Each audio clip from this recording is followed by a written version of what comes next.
Okay, hello everyone. This is a little special conversation for Mental Health Month and how to deal with the death of a pet. Yay!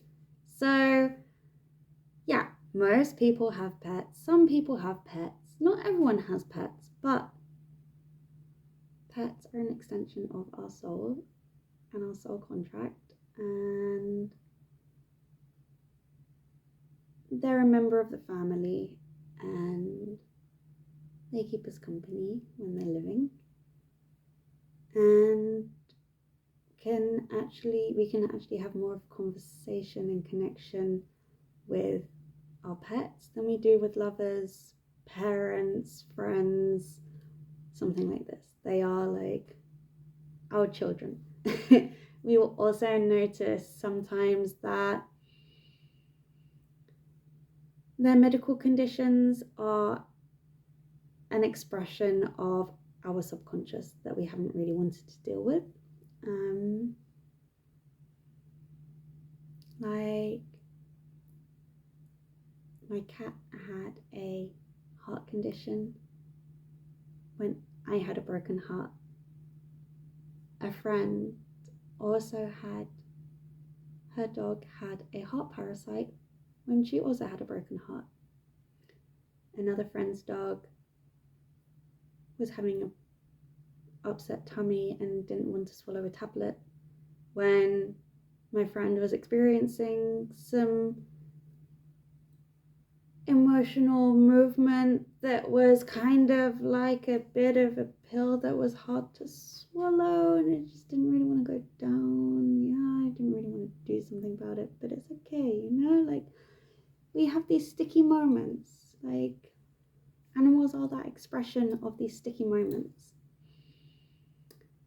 So when a pet dies, how do we deal with it? How do we deal with it in the workplace?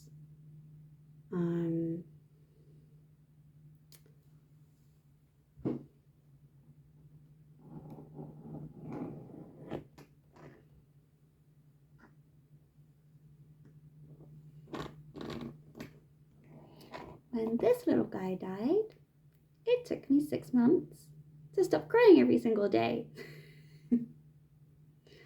And only people with pets kind of really fully realize or understand how much of a hardship that can be. And you kind of sit at work distracting yourself, and then when it gets to home time, you're like, oh, they're not gonna be here. Fuck, how's it gonna be? Shit, the space is empty. How does a house become a home again? Getting your pet taxidermied is definitely an experience in coming to terms with death and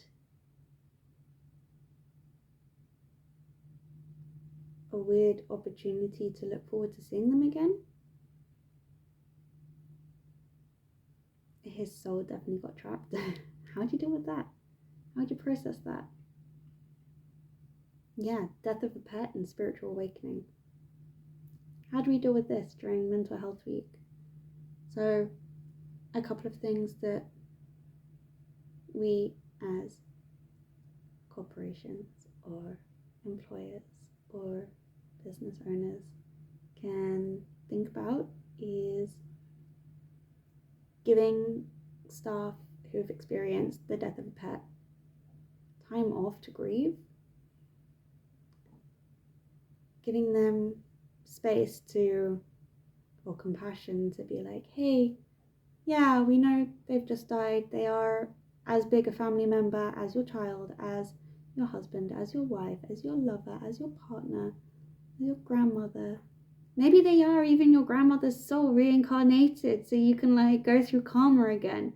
So yeah, you need to deal with that shit twice. Maybe they're the soul of your unborn child that's just come through just to be like, okay, well, maybe not. I'll come back later. Ciao.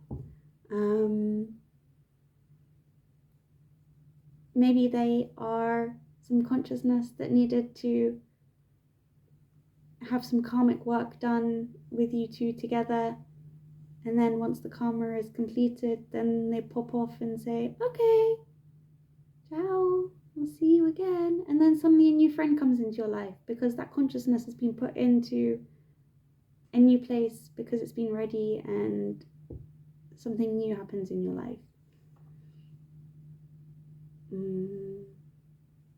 Yeah.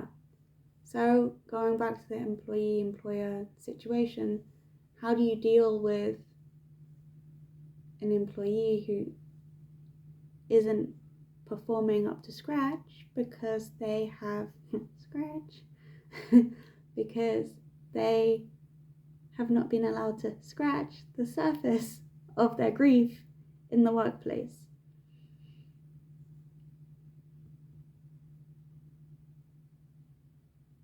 How do you find compassion for that if you've never experienced that?